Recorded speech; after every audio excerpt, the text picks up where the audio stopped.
പ്രതിപക്ഷ ഉപനേതൃസ്ഥാനത്തെ ചൊല്ലിയുള്ള CPI തർക്കം കൂടുതൽ രൂക്ഷമാകുന്നു. പിണറായി വിജയനെ രൂക്ഷമായി വിമർശിച്ച CPI നേതൃത്വത്തിന് മറുപടിയുമായി വീണ്ടും CPIM രംഗത്തെത്തി.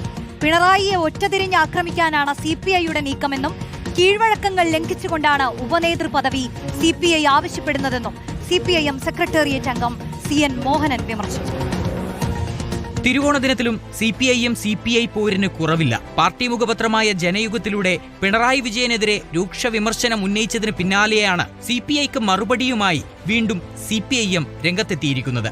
പിണറായി വിജയനെ ഒറ്റതിരിഞ്ഞ് ആക്രമിക്കാനാണ് CPI നീക്കമെന്ന് CPIM സംസ്ഥാന സെക്രട്ടേറിയറ്റ് അംഗം CN മോഹനൻ ഫേസ്ബുക്കിൽ കുറിച്ചു. ഇന്നുവരെ ഇല്ലാത്ത കീഴ്വഴക്കങ്ങൾ ലംഘിച്ച് നിയമസഭയിൽ പ്രതിപക്ഷ ഉപനേതൃ പദവി തങ്ങൾക്ക് വേണമെന്നാണ് CPI ആവശ്യപ്പെടുന്നത്.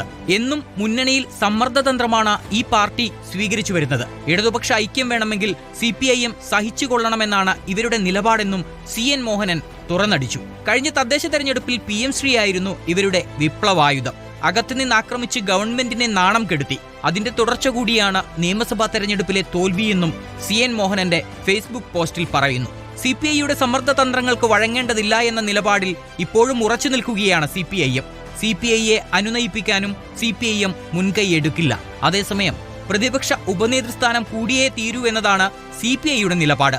കേന്ദ്ര നേതൃത്വത്തിന്റെ ഇടപെടൽ ശക്തമാക്കാനും CPI തീരുമാനിച്ചിട്ടുണ്ട്. ആവശ്യം അംഗീകരിച്ചില്ല എങ്കിൽ LDF യോഗം ബഹിഷ്കരിക്കുന്നതടക്കമുള്ള കടുത്ത നടപടിയിലേക്ക് പോകണമെന്നാണ് CPIക്കുള്ളിലെ പൊതുവികാരം. News desk reporter.